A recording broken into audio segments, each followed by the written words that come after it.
Hello and welcome to the latest edition of the Business Spotlight series. It's a delight to have Chris with me today. This is Chris Hutchinson. He is the Managing Director of UDS Group, and that contains both the freight business, warehousing business, and also clearance business. So Chris, happy to have you on. Thanks for joining us. How are you? Thank you very much, Rich. I'm good, thank you. I'm Great. all here. I know I just gave you an intro, but why don't you spend a few minutes telling us a wee bit about yourself, who you are, what you do, how long you've been doing it for? Okay. Yeah, so as you introduced fully there, it's Chris Hutchinson. I founded the UDS group of businesses back in June 2021. Incorporated in September 21, and then fully actually trading in probably early part of 2022. Started out originally as UDS Freight, which was a road transport provider for goods across Ireland, UK, and Europe. Very quickly noticed a couple of very obvious gaps which we saw in the market, and then we opened up UDS warehousing, moved into the premises that we're in now, and back in May of 2023, so we're actually just in it a year now, and then formed UDS Clearances then as well. So basically, the architecture of the group is that we can provide an end-to-end solution for all customers, no matter what they need, when they need it, be it that customs clearance to allow goods to move across the borders, road freight to actually get the goods moving, or warehousing in terms of pick, pack, warehouse, standard pallet warehousing and e-fulfillment as well. Excellent. So where are you based then, Chris? Where's your hub? So we're based in Ballymena. Originally Ballymena born and bred. My originally Ballymena born and bred. Worked obviously in Ballymena for a lot of years, and then went down to work in Lurgan for a while. And then whenever it just by pure coincidence, it just so happened that the premises that we ended up leasing was also in Ballymena. Yeah. So it kind of seemed like a natural fit for us, and we took the premises on. Very good. And it's I guess right beside some of the main roads in Northern Ireland to get to the ports and things, or Well, yes, exactly. Going down south or wherever you're going. Northern Ireland's very small. An hour and a half will get you really to any end of the country. So realistically, base wise, you're pretty central no matter really where you are, unless you're obviously down in deepest darkest Fermanagh or somewhere like that. But with us in Ballymena, we're 20 minutes away from Larne, we're 20 minutes away from the international airport, and we're half an hour away from Belfast Port, which does work to our advantage, to be fair. Sure. No, excellent. So do you have an ideal client then? That's a very good question. I wouldn't say ideal client as such, but I would say probably some of the most satisfying clients that we have are clients that use each and every aspect of the group's offerings. So really, I suppose that's validation that the architecture of what we built between freight clearances and warehousing was actually a value-added service across the three businesses that customers need, that customers like having. And I suppose probably to answer that question, the most satisfying customer would be somebody who we import through road freight, we do the customs clearances through UDS clearances, and we do the warehousing, pick, pack, and dispatching through UDS warehousing. Yeah. That's real sort of validation for me. Sure. And a wee bit into that, and obviously it's your business. With the the unmentionable, the Brexit and the technical Irish sea border, and also then the pressure that was on getting HGV drivers. How have all of those things either I guess raised a challenge or actually driven your business? Because now I can see from clearances that's maybe something that really helps that difficulty. Well, yes. I mean, I suppose there's really two aspects of it. There's the actual cold light of day Brexit facts, and obviously it was a botched operation originally at the very, very start. It was very rushed. There was very little thought clearly put in by a lot of government agencies in terms of how goods actually move across the water or between companies or countries, sorry. Yeah. That was very clear to see in the very early days. I think one of the most alarming things for me really is that we're now, 2, 3 years in, and there still is a phenomenal number of companies that don't really understand the fundamentals of what's needed to get goods across the borders. That ultimately is where UDS clearances came from, because it also works on the basis of help and advice to customers. It's not simply about, we will do a very basic clearance, a transactional relationship. The way we work across the business is we really deep dive into a customer's overall supply chain and then build solutions around that. So, for example, a lot of the customers we have really struggled with some of the more technical aspects of bringing goods into, particularly Northern Ireland. Yeah. We talked them through that, helped them with that, gave them forms and everything else that needed to fill in. But Brexit, I think, is very understated from the point of view of the benefits that it does actually give Northern Ireland. I don't see Brexit going away. I don't see the UK rejoining the EU again. But of the various deals that have been done, it does give Northern Irish businesses a phenomenal footprint, both into UK and EU markets. Like realistically, at the end of the day, being based in Northern Ireland and having a business in Northern Ireland, you're the only country in the developed nation. We are the only country in the developed nation that has unfettered access to over 440 million people. And that can't be underestimated. Yeah. That gives us a massive competitive advantage. Yes, Brexit has been difficult. Yes, it is administratively hard to get your head around. But once you get your head around it and you understand the benefits that it does bring, Yes. it's unreal for this country. Fantastic. And I think that's something you're very right to highlight, because the media just portrays so much negative side of it, whereas Northern Ireland is now like in a prime position to take advantage of this. So 100%. you're obviously doing that, and you're doing a good job of it. And has that been the biggest issue that you've had to overcome since starting the company, or are there other things? Um, Not really. I think, yes, it was a very big hurdle at the very, very start whenever it first happened. But I think once you get your head around the various different ways and means of satisfying the demands of, be it Irish Revenue or DERA in Northern Ireland or whoever the case is, whoever the government agency that is expressing interest in, once you understand how to do those clearances properly, legitimately, and in a compliant fashion, it does make life obviously an awful lot easier. I think some of the biggest issues we've had around setting the businesses up, obviously, one is there's very, very little in terms of actual government help for businesses that are starting.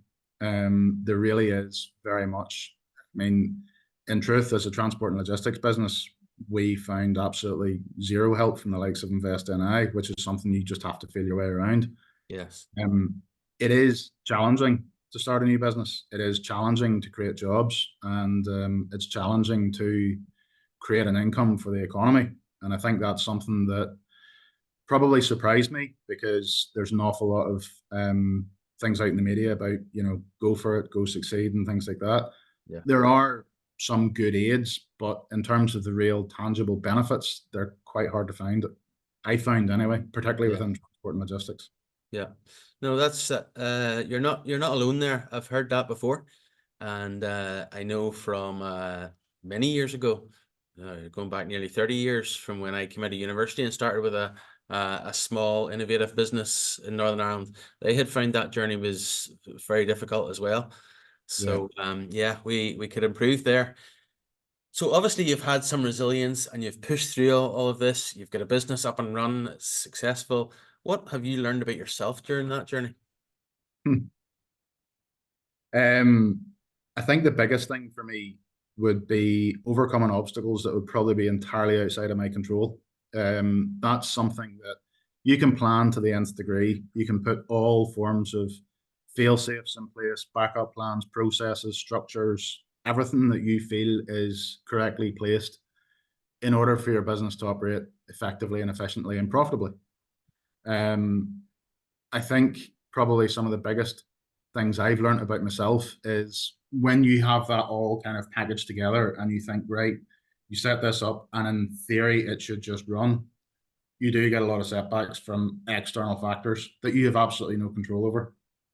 that was probably one of the biggest challenges for me to overcome, to be fair, because a lot of those things can have a real detrimental impact to your business, to how your business operates, and you have absolutely no control over that. But obviously, you're not here because you're a one-trick pony. You know, you have to learn to adapt and overcome, Yeah. and test yourself, and obviously take away the experience and know for again. Very good. And that's what it's all about, isn't it? Pivoting and learning how to take that experience, take that challenge, and make it into a learning process and a development process, and how to take the next step. Exactly. Yeah, that's what it's all about. So, who inspires you in business? That's a difficult question. Loads of people have done for many different reasons. Yeah, Obviously, you have the likes of the mainstream entrepreneurs, you know, the Elon Musks of the world, the Jeff Bezos of the world, and people like that. yeah, In truth, and without it sounding too cliche, is probably the likes of Steve Jobs. Now, obviously, I know he's passed, but his vision of how people interact with technology was just unknown at that point. And I think where the likes of the business he has grown has become so successful, and because the devices are used globally by millions of people across the world, is because of his desire to put something into the hands of people that customers actually want. yeah, And in any form of interview that you see, in any form of discussions or panels or whatever the case is that he's been on, the one thing that keeps coming across is the desire to build something that people want. yes, And that's obviously been very, very successful. And I think where a lot of other companies, particularly within the likes of the tech industry, but as service providers, we are very similar, because we are ultimately providing a service to our customers. And at the end of the day, you're wanting to provide something that has consistent touch points all the way through. You're wanting to provide something that has customers' expectations not just met but exceeded every single day, and that's really hard to build. But obviously, if you build something like that and you have that embedded throughout the organization, as Apple have, everything becomes so easy.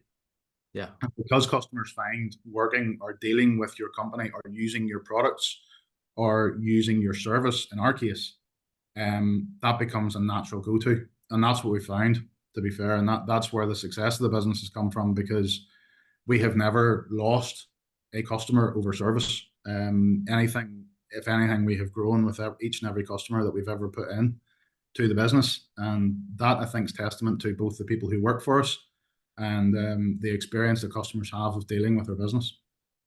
excellent. Really good share, and well done. Congratulations on that. Um, you're obviously very motivated and also driven to achieve up and beyond what other industry, I guess, peers are providing. So, what do you do to drive that motivation? Is that just you wake up every morning and it's there, or do you read uh books, literature that's in it, or are you a podcast sort of person? Is there something that you glean from that might be good for our community to have a look at as well? I probably in the very early days, yes, I'd have read up on the likes of all the various help books and things like that that are out there.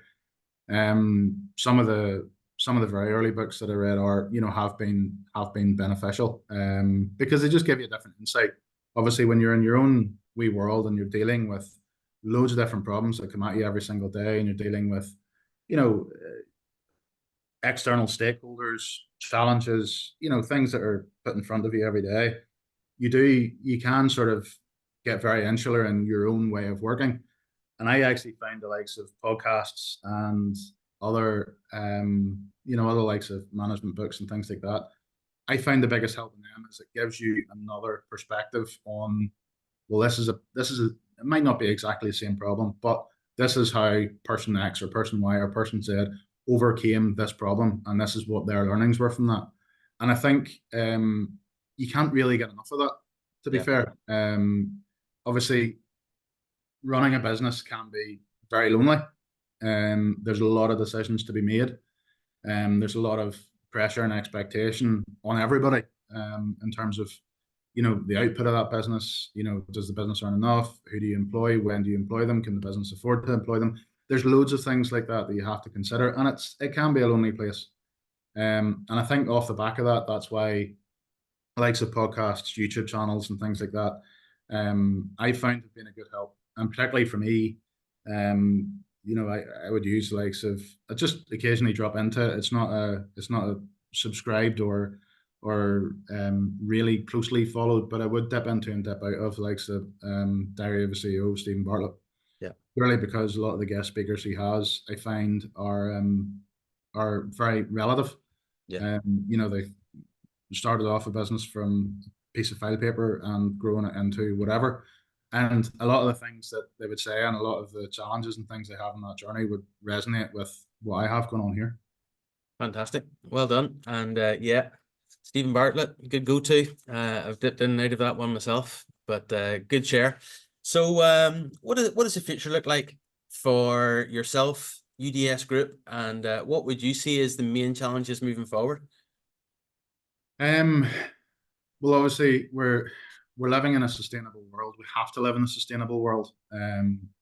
Obviously, as movers of freight and air freight, deep sea freight, road freight, warehousing, there's a lot of sustainability challenges within that.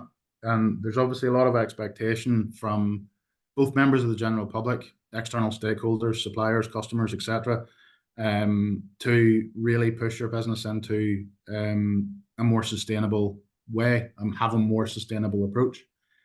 I think that comes with probably some of his other biggest challenges.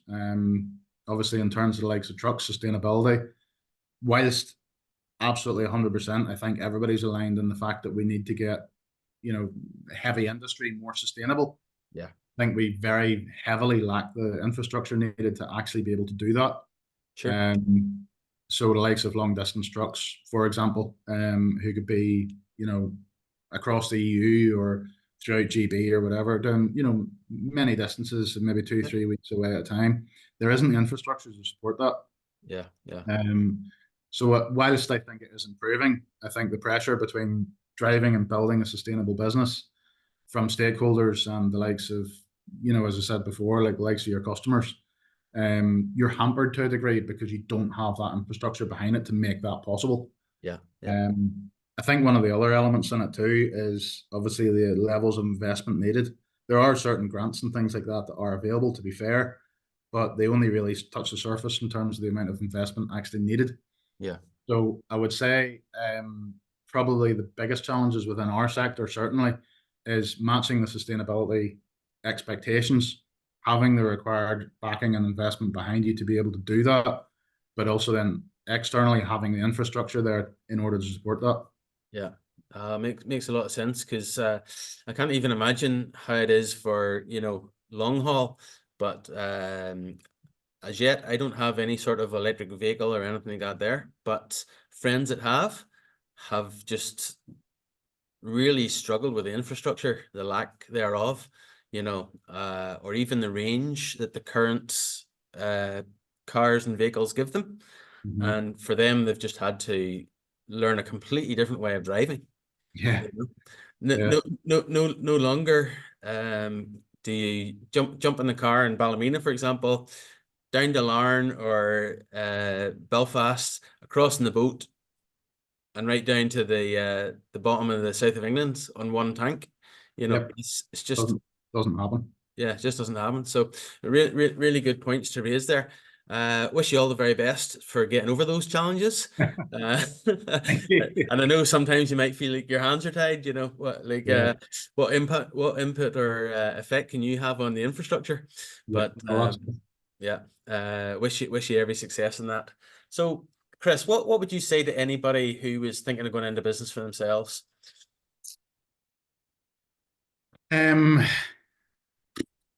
I would say there's probably really three key fundamentals in deciding to go into business by yourself, or to go into business of any shape or form. I think the first part's in yourself. You have to believe in yourself. You have to have the confidence to know that what the idea you have in your head, or the potential of an idea that you have, that you have the ability to make that work. Yeah. So I think believing in yourself and confidence is a big one. Whatever industry you're getting into, I would suggest that you need to have a really deep seated understanding of that industry. Mm. Know what's good about it, know what's bad about it, know your competitors, and have a good understanding of, for example, the amount of investment. Cash flow is a big thing in your very early days. Having that available, be it that through seed funding or through other investors or whatever the case is, bank overdrafts, whatever. So really focusing on the financial element, because at the end of the day, money does make the world go round. So it's starting that to feeling that, or knowing that you have enough there to be able to sustain yourself and your business, until those first invoices start coming through. Yeah. Yeah. And the final aspect of it would be, the final and probably the most important aspect of it is your customers. You gotta understand where you fit in to your customers' Yeah. distance. If you don't add something materially different to somebody else within that industry or within that field, you will become another whatever. So it's having that USP and really deeply understanding how that USP can benefit either the working lives, the personal lives, whatever the case is, of your customers. That would be fundamental, because at the end of the day, no business is a business without its customers. Sure. And that's to me where those three key fundamentals would come into it. Excellent share, Chris. Really, really good points. And it's a bit like that old statement, no person is an island, Exactly. Uh, Exactly. excellent. Now, I wouldn't have to do the next thing very much because you're obviously a young guy. But if you had the ability to wind the clock back to your 18, so like I say, it doesn't have to go that far back. What's the advice that you would give to 18-year-old Chris? Um, really, really learn from those around you. Really take the advice, whether it could be advice you want or whether advice you agree with or disagree with, take it. Yeah. And what I would say as well is use everything around you, use everyone around you to try and build your own knowledge, your own skill set. If you get the opportunity to learn, take it. Because you never know. Knowledge is something that nobody can take away from you. But at the same time can be extremely useful to have in your armory for whatever situation may come up. Yeah. So 18-year-old me, I would say keep your eyes open, keep your ears peeled, and or keep your ears open, keep your eyes peeled, and really, really understand who you can learn from. Discount the people that would maybe drag you down or tell you can't do it. Really dig deep within yourself to understand if that is something you feel comfortable with, and if it is, go for it. Excellent. Yeah, good advice. It's very sound. Chris, look, really appreciate you jumping on the program today. You've had some excellent shares, good nuggets in there that all of our community can learn from, and really appreciate that. Really appreciate you taking time out of your busy schedule, especially when you're heading up a company. And just wish you every success going forwards as you continue to grow and expand. And good luck going forwards. Thank you. Okay, thank you very much, Rich. Cheers. You're very welcome. Thanks.